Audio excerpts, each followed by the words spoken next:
first one is going to be Daniel. So can someone open to 1 Daniel, chapter 1, Daniel, verse 5. And the king appointed for them a daily provision of the king's delicacies and of the wine which he drank, and 3 years of training for them, so that at the end of that time they might serve before the king. Yeah.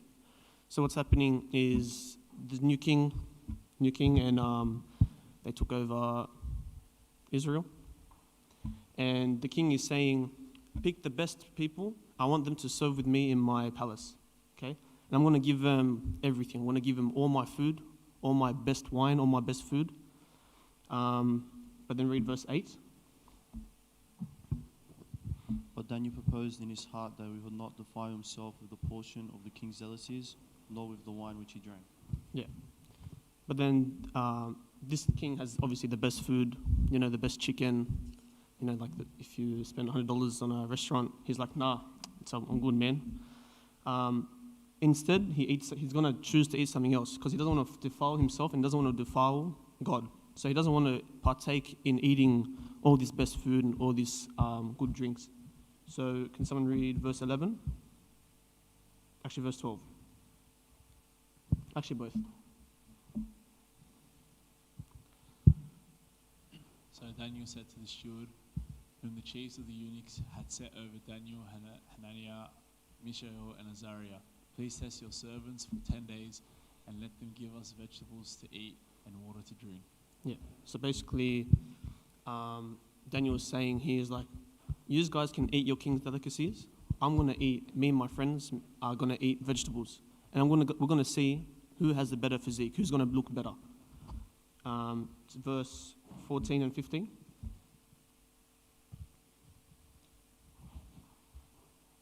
So he consented with them in this matter and tested them 10 days.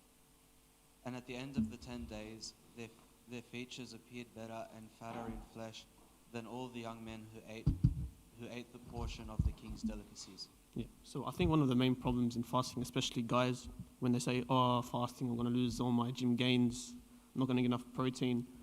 But it says that Daniel, after fasting for 10 days, he appeared a lot better, a lot more healthier than the rest. And because he gave something to God, he gave away the king's delicacies, God gave him something in return. So can someone read verse 17?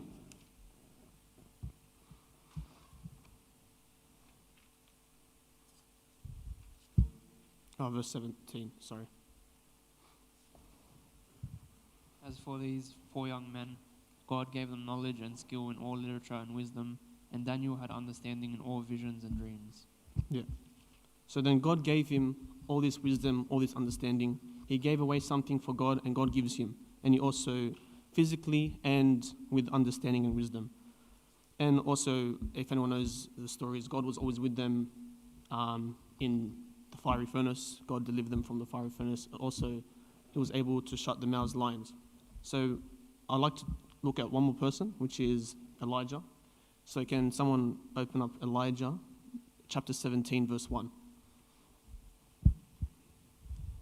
And Elijah the Tishbite of the inhabitants of Gilead said to Ahab, as the Lord God of Israel lives, before whom I stand, there shall not be dew nor rain these years except at my word.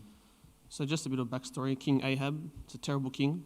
And this is the first time ever hearing of Elijah.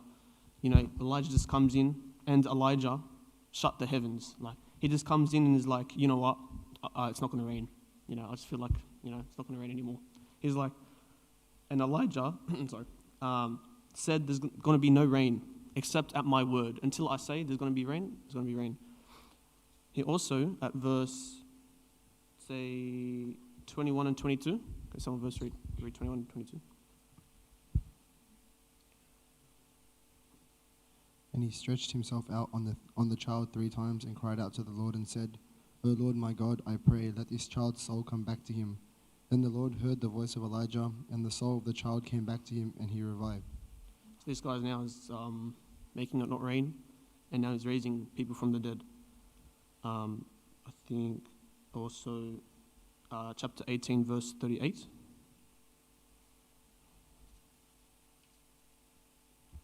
Then the fire of the Lord fell and consumed the burnt sacrifice, and the wood and the stones and the dust, and it licked up the water that was in the trench. Right, so there's in these 2 chapters, there are 3 major things Elijah's done. First is he's making it not rain. Secondly, he's raising children from the dead, or like a child from the dead. And thirdly, he makes fire rain down from heaven. And these 3 major miracles are the cause of 3 things. So the first thing that Elijah does, can someone read verse 5, chapter 17?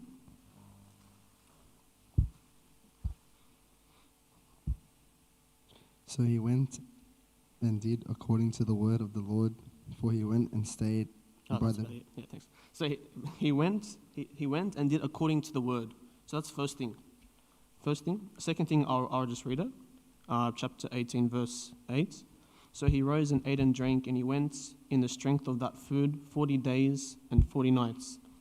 So first, he listens to God. Second, he fasts 40 days and 40 nights.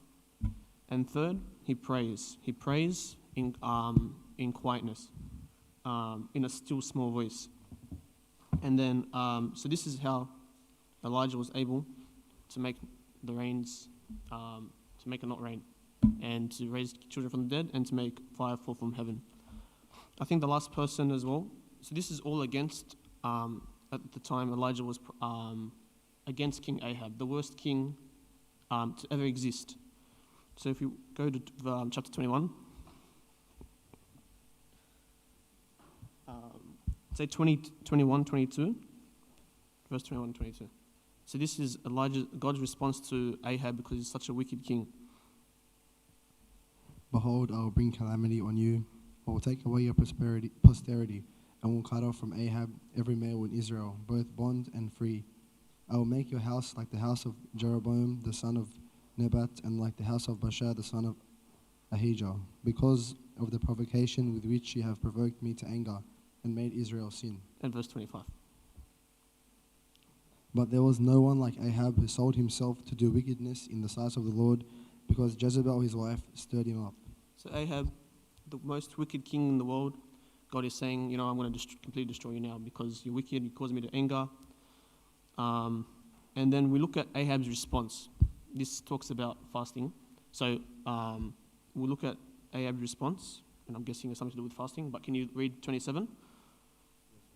Verse 27, sorry, yeah. It was when Ahab heard those words that he tore his clothes and put sackcloth on his body, and fasted and lay in sackcloth, and went about mourning. Yeah, so we see Elijah fasting because he's a man of God, and also we see Ahab fasting because he was against God and he was scared of God's wrath. So what he does, he repents and he fasts. And then, can you read verse 21? Yeah, just last one, promise. See how Ahab has humbled himself before me. Because he has humbled himself before me, I will not bring the calamity in his days. In the days of his son, I will bring the calamity on his house. Yeah, so one of the most wicked kings, or probably the most wicked king, because Ahab fasted and he repented, God took away his wrath. So I think it's really important, these examples, Daniel and Elijah and Ahab, that there's a common thing, is that if we fast and we pray, God will always be with us. And if we're wicked, he will turn away his wrath from us. And glory be to God for a moment.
dreading this. Absolutely dreading it. All right. Abona, can you start us off, please? Alrighty, so I was debating whether or not I should give a quick recap of this book, because I was hoping that no one new came in, but thanks to the boys that came in today. I'll give a quick recap, and I know there's a coot as well, so I'll do my best. I'm going to give you a quick confession first. The first time I touched the Book of Tobit was today. However, through YouTube, I found a great video which summarized everything for me, thank God. I wouldn't recommend the video, it's quite boring. But I'll summarize it for you. The Book of Tobit, it's showing the story of a really, really faithful man. And I just want to show some characteristics. So basically what happened was, a lot of his friends, so what happened is Tobit, very faithful man. However, he was mocked. He was mocked a lot by his friends for being a faithful man.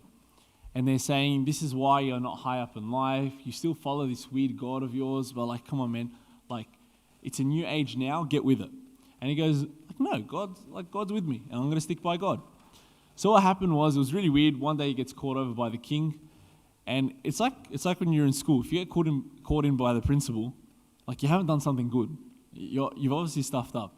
So what happens is they get caught in by the king, and he says, and he goes up to the king and goes, what evil have I done against your king? And he goes, oh, no, you've done nothing wrong. In fact, the opposite. I've heard word from people that you are such an honest and righteous man that I want you to be in charge of basically like all my training that's done. Okay? So basically his job was to go to other places, make him money, okay? And it was a very highly esteemed job.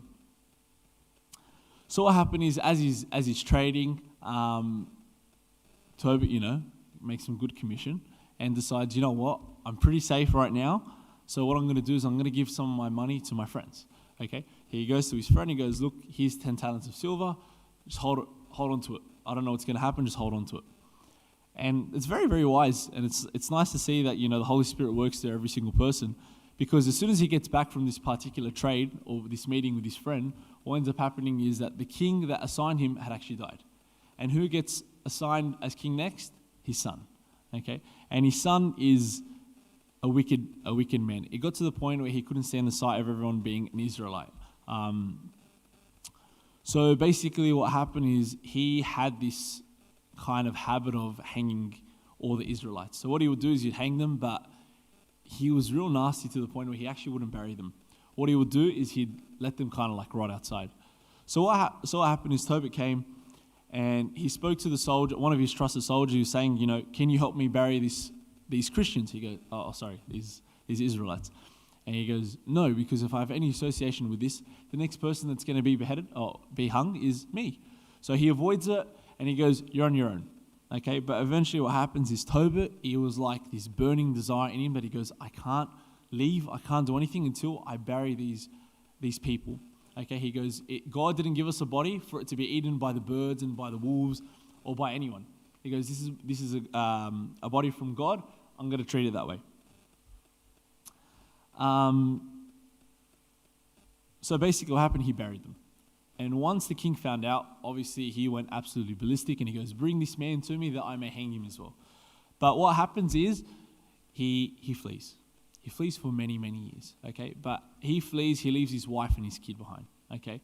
His name is Tobit, his son's name is Tobias. He really thought about it, okay? So, but after that, basically what happens is he comes back a while later and he hears that the king has actually passed away. So the cruel king has passed away. The next king wasn't that much greater. He just didn't kill every single human alive. But basically what happened, Tobit came back and he just left. He left because he buried an Israelite. But what happens is he comes back and because he's run away, he didn't run away with all this wealth. He ran away, he lived a very poor life. So as he came back, what ended up happening was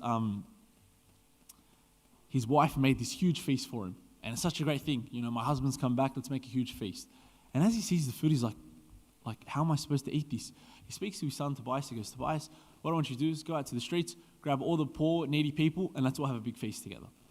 He comes back, he goes out, wants to grab people, but he goes, Father, there's someone that's been killed on the streets. Okay? So Tobit, what does he do? He goes outside and he goes, I'm going to bury this guy. And then the people that helped him were the person that got killed, so the person that was murdered, his friends. His friends helped out Tobit. And they said, let's bury him. After they bury him, they go, all right, look, man, we're going to flee now. And then they go, you just came back for doing this exact same thing and you still haven't learned. Like, get the message. He goes, how can I leave a temple that God has made? How? He couldn't do it. So what does he do? Buries the body. And because he's such a righteous man, there's this law where if you touch an unclean body or a dead body, that you shouldn't enter into your home. So what does he do? Is he sleeps under a tree. Okay? And under this tree, as he's sleeping, a bird drops the kids off at the pool, as people say. Took a crap on him, okay? And basically on his eyes. And he was blinded by it. I didn't know that could happen until today, so it's great. I don't know if anyone's fascinated. But basically, he was blinded by it. And what happens is, because he's blinded, he's no longer a working man. He can't go out. He can't provide. So what happens is the wife really, picks up the slack, starts cooking, tries to make money, but it's not working out. She gets frustrated, and she needs to, she goes to him, look, I'm sick of you. I'm sick of this God that you keep relying on. You want to keep talking to me about your God? It's not working, okay? So eventually what happens is he has an epiphany, and he goes, oh, wait, I've left some money with my friend. So he calls his son, he goes, Tobias, I want you to go, I don't know the name, started with a G. Go to this guy, he's got my money, collect it so that we may eat. And it's like this great miracle. Wow, fantastic. And this is where we're kind of at the moment. The person that Tobias leaves with, he's one of the servants. His name is Azariah, but I know you guys already know it. In chapter 5, it's the angel Raphael, okay, who's basically guiding Tobias in his journey. Okay, so he's gone to get the money, and here we are now. We're in chapter 7. Some things that happen here, we're going to go through it now. So, is it up on the screen? Perfect. All right. Can I ask someone to read verses, we'll go 1 to 5. Is there a mic anyway? Yeah, Chris is going to read for us. Thanks, man.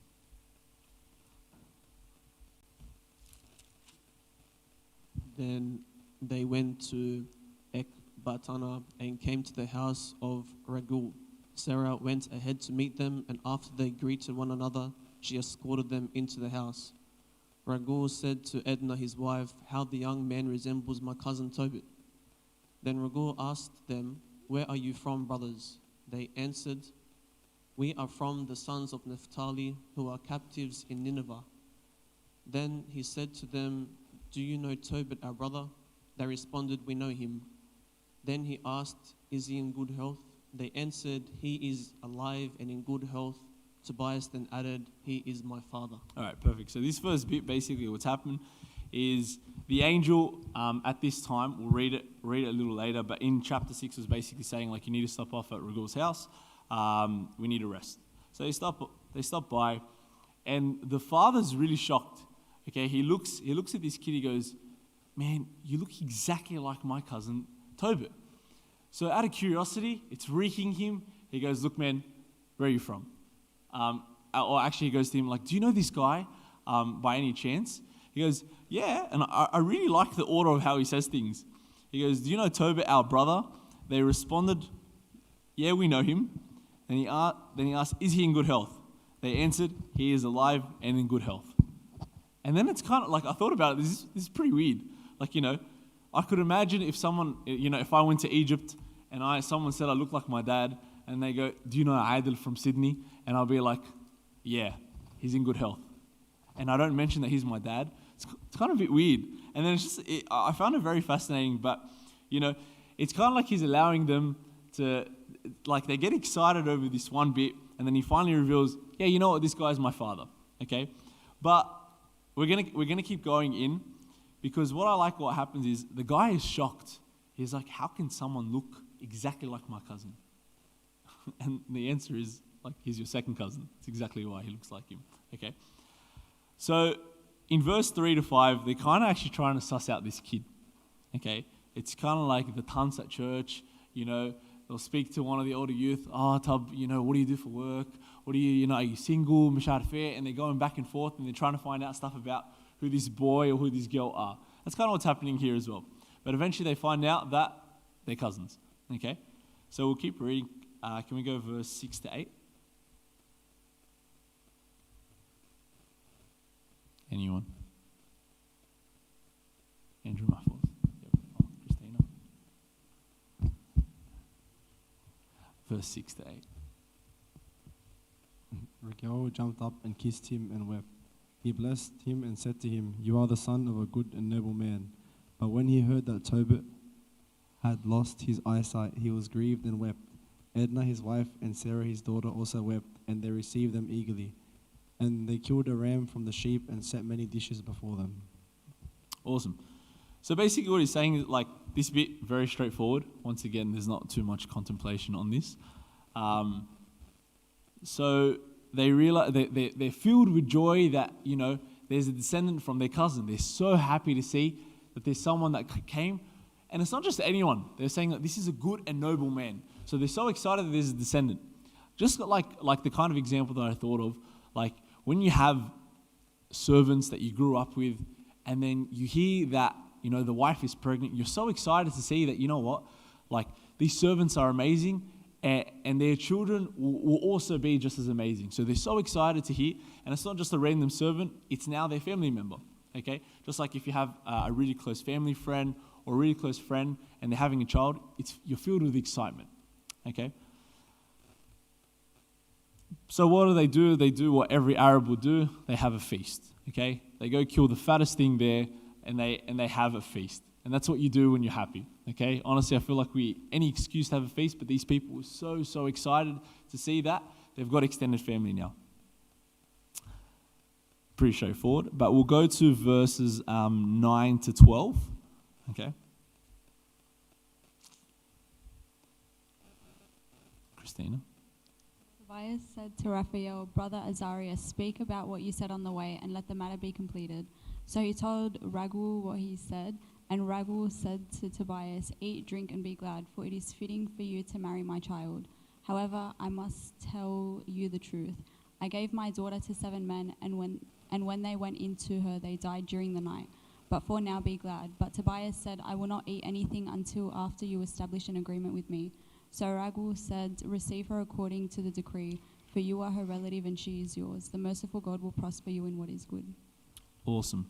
Now, before I go into what happened over here, can we flick over to chapter 6, verse 16? Because it was saying in the beginning, then Tobias said to Raphael, "Brother Azarias, speak about what you said on the way, and let the matter be completed." So we're going to see what he said, okay? Is that up there? Yeah, perfect.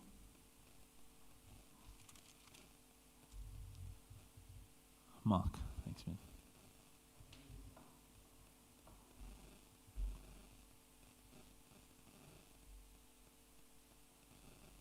Angel said to him, "Do you not remember the words of your father commanded you to take a wife for yourself from among your people? Now listen to me, brother, for she will be your wife to you. As for the demon, have no concern for this night. She will be given to you as a wife." Awesome. So basically what's happened here is there's this poor, sweet girl, Sarah, okay? Now, Sarah probably has the worst luck of life. The first time I ever heard about this story was literally last night at St. Barbara's youth meeting, okay? And it shocked me, and I was so surprised to read it again today. This poor girl married 6 guys, and every single time on their wedding night, okay, the next morning, the husband was dead. 6 out of 6 times. So her current ratio is every husband is dead. It's not a good ratio. It's shocking. But I really, really like the honesty of Raguel the father. And it's somewhat strange because in this time as well, if your daughter was unmarried and of age, it was seen as a really shameful thing. Like people would look down on your family. It's still kind of like that to this day, but it was magnified really back then as well. If you're old, unmarried, why? What's the issue? What happened? What's wrong with you? Okay? And the thing is that this poor girl, unfortunately, if there's one widow in our church, the whole church knows about it. This poor girl 6 times. So basically, it was like a known thing. It almost got to the point where people, like, literally, as soon as, I guarantee you, after these 2 get married, okay, the neighbors would be expecting another dead body in the morning, okay? And you wouldn't blame them. But just highlighting a few things. So we saw in the beginning, and I told you guys before, that Tobit was so honest in front of God. He's asking, how can I leave these bodies when the Lord gave them to us? And he couldn't. It's like itching inside him. He goes, I can't do that. And honestly, sometimes with us as well, we have that same urge. We have that thing that just frustrates us, and we know we should be doing it, but we don't. Okay? And it's a call for every single person, including myself, to be more like Tobit. You know, if there is that one thing that you see, that person that needs an ear, that person that needs support, that person that needs you to be there for them, or that child that needs your support for a moment, and you know you can help them, or you see that person on the train, or you see that person at Central Station, or you see that person anywhere, and you know you can help them, why are we stopping? Because Tobit, what he did is he saw people that needed help, and he helped them. He was so honest in front of God. But another thing as well is, like, Rigel, hats off to him, man. He's trying to get rid of his daughter, okay? But what he does is, as soon as Tobias is telling him, like, look, my father told me to come here and I'll find Sarah, but I heard that there's six guys that were before. But basically what the angel said to him, he goes, just trust in God. Trust in God. And these demons that were with the first 6 will be removed. Okay? And the church fathers were saying that these first 6 men, there's no chance that they were godly men. No chance. God will not be absent in their relationship. God will not be absent in their marriage. Okay?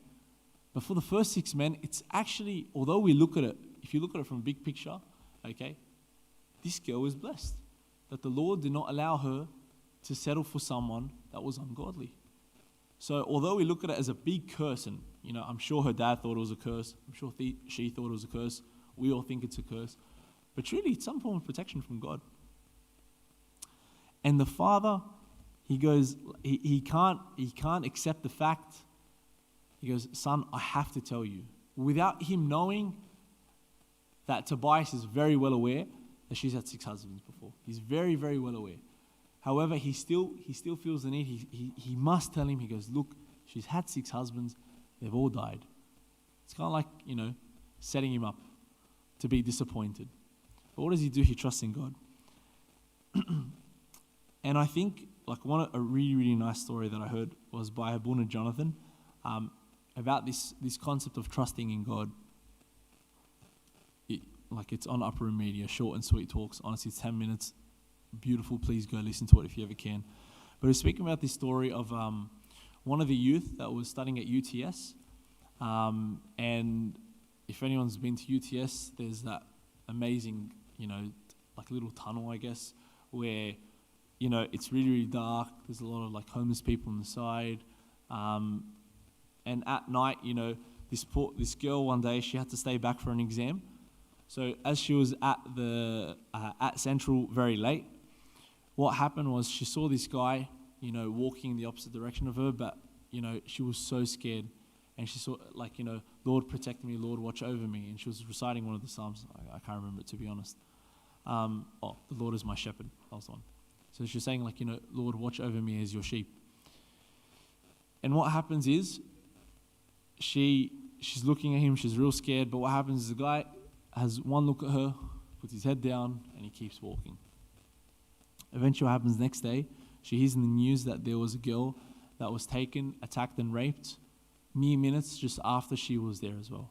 And the cops are pleading, if anyone knows anything about this, please come forward. So she gives a call, and then the cops told her that, look, we're getting a list of suspects. In about a week's time, can you please come in and see, which guy it was? So basically, like we see in the shows, they have that room and they go, is it number 1, 2, 3, 4, 5? Straight away, she knew it was him. She identified the guy immediately. She asked the cop, she goes, is it all right if I can ask him just one question? And obviously they couldn't care less. Like, yeah, go for it. She speaks to the guy, and he says, and she asks him, she goes, I was before that girl, just mere minutes before, like that girl, before you attacked that girl. What made you not attack me? And the man goes, are you crazy? Why would I attack you? There were two big men standing right beside you. Why would I attack you? So that the Lord truly did protect her. And I think what's so sweet is a lot of us are professional complainers. And I think we do this thing and we love to do it. And I'm talking about myself as well. We like to do the one up, you know. Oh, I'm so tired, man. I slept at 2 a.m. Oh, bro, I slept at 3. And then, you know, oh, dude, I worked 12 hours like yesterday. Oh, bro, I had a 14-hour shift. Like, thanks. Okay, we're professional complainers. Professional. But yet we don't realize how much God works behind the scenes. Okay, and God is so kind sometimes that He allows us to see some of these small fruits, some of these small blessings, because we're weak. It's only because of our weakness that He will reveal to us some of these things. So this idea of trusting in God, absolutely beautiful. I'll give one more story from that Abuna Jonathan talk because I really love it. Abuna Jonathan was saying that he was watching over his weight. So I know it's a trend with some of the priests where they take confessions via walking now, because people talk for like half an hour to an hour. So they're like, we might as well walk. As they're walking around Brighton, and one of the guys didn't like Abuna's apparel. He didn't like the fact that he was a priest with a big cross. So this big guy comes and he starts cursing him. And he goes, I'm going to kill you and stuff. And, you know, Abuna's petrified. So eventually what happens is like people like usher the guy away. And he's like, thank you, Lord, for protecting me. And then eventually what happens is the confession is still going. So they're walking around and around. And who do they meet? The exact same guy. And Abuna is a human. He's scared. You know, this big guy, he's going to kill me now. There's no one around. Like, if he kills me, only the person that I'm with will know. And what does he do? Is he closes his eye. He goes, Lord, please allow this man to pass as if I'm not even there. And he said that prayer, okay, and I could imagine that it would be out of fear. You know, I don't know what prayer I would have said, but he says that prayer, and truly God somehow allowed this guy to walk right by Abuna as if nothing was there. Just a mere moment ago, he's absolutely raging at him, swearing at him, threatening him, and then you come by the same lap, and what happens? Nothing. So this idea, and I can almost, I'm so confident to say that I reckon Abuna Jonathan at the time was almost 100% certain, if not 110% certain, that he was really going to walk by and nothing was going to happen to him. Okay? Because of his trust in God. And I don't know, I went off topic a little bit, but looking back at this man who was so honest to this guy as well, okay, honest in front of God, you know, this idea of being honest when no one else is looking is a very, very noble thing. And I went to one of the camps very recently, and Father Mark, I'm saying a lot of stories because there's not many verses. But Father Mark was saying this amazing story of a very, very young boy who came like weeping in confession. He comes in, he's like, Abuna, you know, God can't forgive me for this. And he's like, man, you're in year 5, like, what's the worst thing you could have done? It's like, no, Abuna, you understand, like, it's like, I can't, that's it, this is like, I'm done.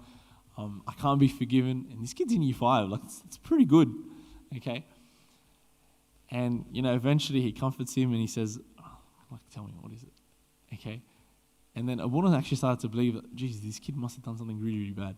So what he does, what he says, he goes, Abuna, I served in the altar last week, and as Abuna was putting in the incense, a little piece fell on the floor, and I picked it up, and I put it in my pocket, and I took it home.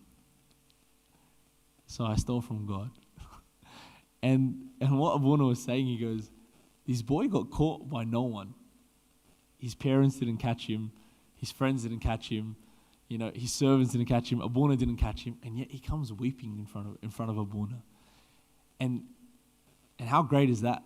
How great is that this boy, a small instance, and he's crying. But who did he fear? He feared God. He felt that he was being dishonest in front of God. I think we have so many opportunities to be dishonest in front of God as well. Not not just with our tithes, but like with our efforts with people, with our efforts with our family, with our efforts with our friends. How much more can I offer God? How much more can I offer that person? And I think, once you highlight your own talents and what you can offer to people, you've got to give back. If God has given you so much, you have to give back. Okay? And I think even I was very happy that Chris mentioned a few characters, but like even the blessings and honesty in fasting, so many things. I did a visitation. I won't mention who, but I did a visitation, and one of the servants was saying, he was quoting Pope Shenouda and saying, if we're not, if we can't control the food that goes into our mouth, how then can I control the things that I listen to? How can I control the things that I see, the things that I say? If I can't control things that go into my mouth. And the other servant that was there as well that was saying, she was really having a go at people that go, if I'm gonna have soy milk, might as well just have full cream milk or skim milk. Or if I'm gonna have the fasting cheese, might as well just have, the cheaper cheese. And she was saying, no, it's not honest. When you're honest in the small things, the Lord will bless you in all the things. He'll bless you openly. Okay, and that's what we know. So even with small things, and we're talking about this man who was trying to get rid of his daughter, okay, that's a big deal. That's a really, really big deal. Okay? Ask yourself the small things. What am I lying about? What do I lie about? I know this is really bad, and I'm speaking to myself first, even when you say a story, are you exaggerating it? And if you are, what's the purpose? What's the purpose of this exaggeration? Are you trying to get people's attention? Are you trying to get people to be pleased by your story? What's the idea behind it? Okay, so these are just all small things. Can I be honest in front of the Lord? Okay. And we can see that Rigel is absolutely confident that God will bless them. He's so confident, he's saying, this is the woman for you. Okay, and we'll read verse 13 to 17. I'm just going to read that for us. So he called Sarah his daughter, and taking her by the hand, he gave her to be a wife for Tobias. Then he said, behold, receive her according to the decree of Moses, and bring her before your father. He then blessed them and summoned his wife Edna. She took a scroll and wrote out the agreement. They sealed it, and then they began to eat. After this, Raguel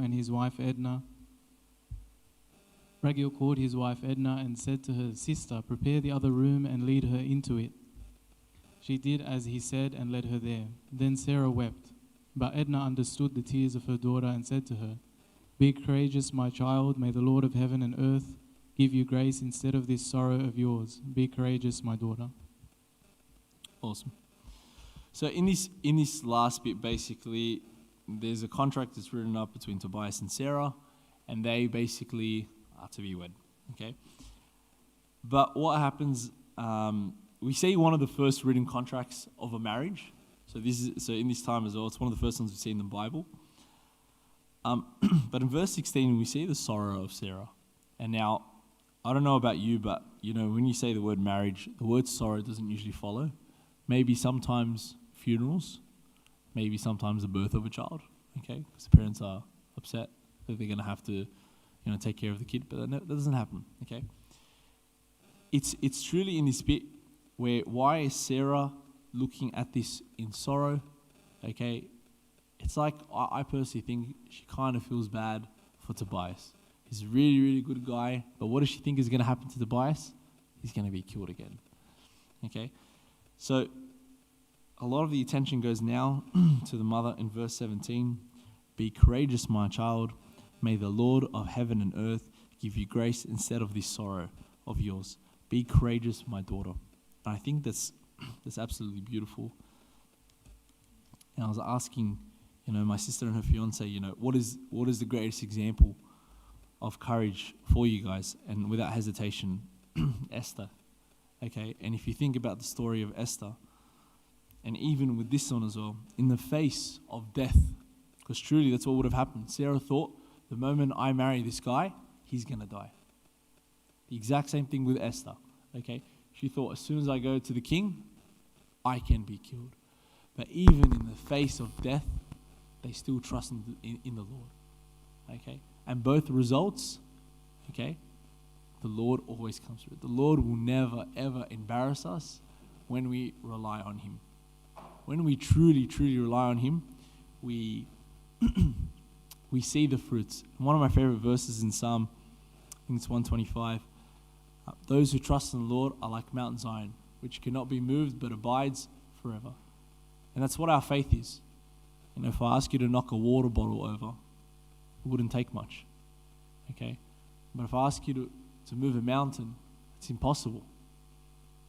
What are the foundations? Sometimes we're like this water bottle, where as soon as something happens, like, you know, if you blow real hard, it probably won't fall. If you give it a smack, it's going to fall, okay? As soon as you put it back up and you know, poke it again, it's going to fall again. Is our faith like that? That as soon as something small happens in my life, I fall over just like this water bottle. Where is my trust in God? I personally, I sometimes look, like I remember my years at uni, I always looked at the people around me and I asked, God, how do these people live without you? And I truly look back at our church and everything that it teaches us, because without God, what are we? Without God's hope, what am I supposed to be? What am I supposed to do? And I like Chris mentioned Elijah, and I think Elijah has to be one of the most courageous people ever. That he comes against 300 priests, okay? You know, even if you have full trust in God, if you think about it as well, King Ahab as well, absolutely mental guy, okay? So what does he do? Is they make a challenge. I'm sure you guys all know the story. He challenges Elijah, and Elijah challenges the king. He goes, whoever brings fire to this altar, okay, their God is God, capital G. And basically what happens is, I could just imagine the sight of 300 priests in their garments and their drums and their sound and their people and their incense. You'd be scared. You'd have to be scared. You'd see it and you'd be frightened.